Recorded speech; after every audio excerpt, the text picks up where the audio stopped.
स्वागत आहे तुमचं माझ्या चॅनलवर, ज्याचं नाव आहे English knowledge by Sushma Jadhav. आज मी तुम्हाला सांगणार आहे असर्टिव्ह सेंटेन्स तुम्हाला कसे ओळखायचे आहे आणि त्याला आणखी दोन नावाने सुद्धा ओळखले जाते, ते कोणते हे तुम्हाला सर्व ह्या व्हिडिओमध्ये सांगणार आहे आणि एक्झाममध्ये ते कसं विचारले जाते ते सुद्धा मी तुम्हाला सांगणार आहे। तरी हा व्हिडिओ तुम्ही नक्कीच शेवटपर्यंत बघा। चला आता सुरुवात करूया। असर्टिव्ह सेंटेन्स याला आपण मराठीमध्ये विधानार्थी वाक्य असं म्हणतो। त्याला दोन नावं आहे, असर्टिव्ह सेंटेन्स असो called declarative sentence and statement असो।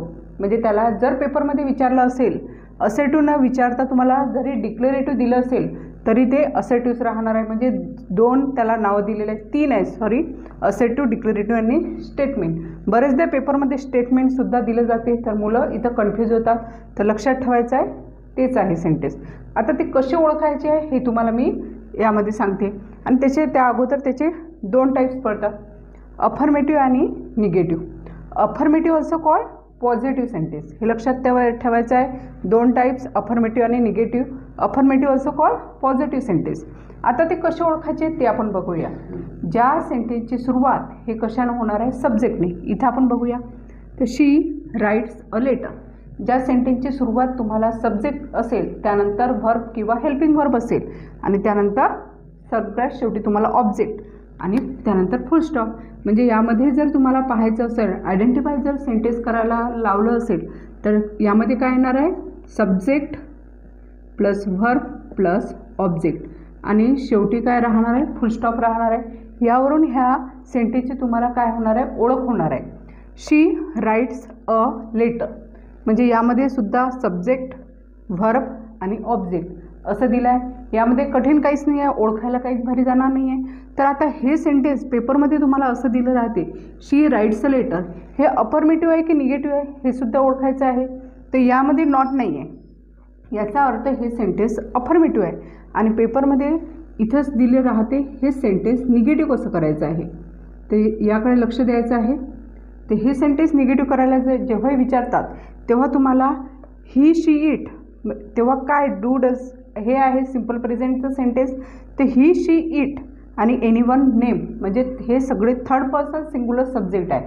अशा वेळेस तुम्हाला जेव्हा पण सेंटेन्स निगेटिव्ह करायचं असेल तेव्हा तुम्हाला डजचा यूज करायचा आहे। इथं काय आहे, शी आहे, तेव्हा तुम्हाला डजचा यूज करायचा आहे।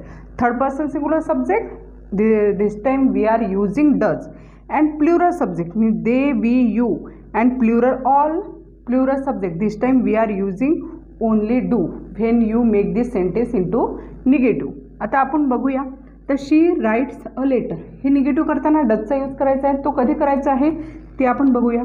सुरुवातीला आपल्याला घ्यायचं आहे सब्जेक्ट, सब्जेक्ट आहे शी। ह्या सब्जेक्टनंतर आपल्याला हेल्पिंग व्हर्ब, सिंपल प्रेझेंटमध्ये हेल्पिंग व्हर्ब असते डू किंवा डज। निगेटिव्ह करताना तुम्हाला याचं करायचं आहे डज आणि त्यानंतर लिहायचं आहे नॉट, शी डज नॉट। त्यानंतर डू, डज याचा यूज झाल्यानंतर व्हर्बला आपल्याला फर्स्ट फॉर्मच लिहायचा आहे। तर इथं आपल्याला हा फिफ्थ फॉर्म आहे, म्हणजे यस लागलेला आहे, तर आपल्याला इथं फर्स्ट फॉर्म हा कोणता आहे, राईटच आहे। त्यानंतर शी डज नॉट राईट आणि ऑब्जेक्ट तुम्हाला जसंच्या तसंच लिहायचं आहे, राईट अ लेटर। अशा प्रकारे हे तुम्हाला सेंटेन्स निगेटिव्ह करायचं आहे। She writes a letter, she does not write a letter. आता जर असं दिलं असेल तर he buys a car, he does not buy a car, म्हणजे व्हर्बचा फर्स्ट फॉर्म घ्यायचा आहे। पुढं बघूया आपण, यू रीड अ बुक।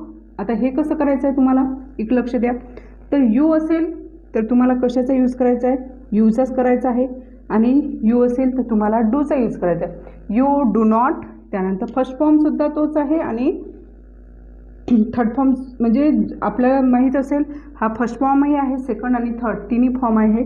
तर यू डू नॉट काय करायचं आहे, you do not read a book. अशा प्रकारे याचं काय होणार आहे, आपलं निगेटिव्ह सेंटेन्स होणार आहे। अशा प्रकारे तुम्हाला जास्तीत जास्त प्रॅक्टिस करायची आहे आणि तुम्हाला डीडचा यूज कसा करायचा आहे ते सुद्धा सांगते याच्यात। आता हे सेंटेन्स जर तुम्हाला पास्टमध्ये असेल, you wrote a letter, you wrote a letter, कशावरून ओळखायचं हे पास्टमध्ये आहे कारण रोट दिलेले आहे। तर अशा वेळेस तुम्हाला हे पण लक्ष द्यायचं आहे, डू डजचाच यूज न करता तुम्हाला सिंपल पास्ट, म्हणजे जेव्हा पण आपल्याला व्हर्ब हा सेकंडमध्ये दिसेल, सेकंड फॉर्ममध्ये दिसेल ते तेव्हा तुम्हाला डिड नॉटचा यूज करायचा आहे. ते इथं कसं करायचं आहे तुम्हाला, यू डिड नॉट. का बरं डिड नॉट घेतलेला आहे, कारण व्हर्बचा सेकंड फॉर्म आहे. डिड नॉट नंतर तुम्हाला याचा फर्स्ट फॉर्म लिहायचा आहे, did not write a letter. अशा प्रकारे तुम्हाला पेपरमध्ये विचारले जाते.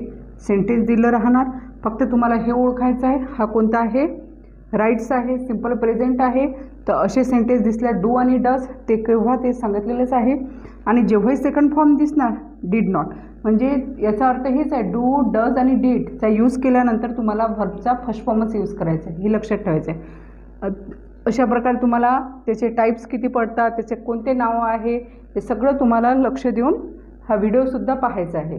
तर तुम्हाला हा व्हिडिओ आवडला, तुम्ही नक्कीच ह्या व्हिडिओला लाईक, शेअर आणि सबस्क्राईब करा. Thank you for watching this video.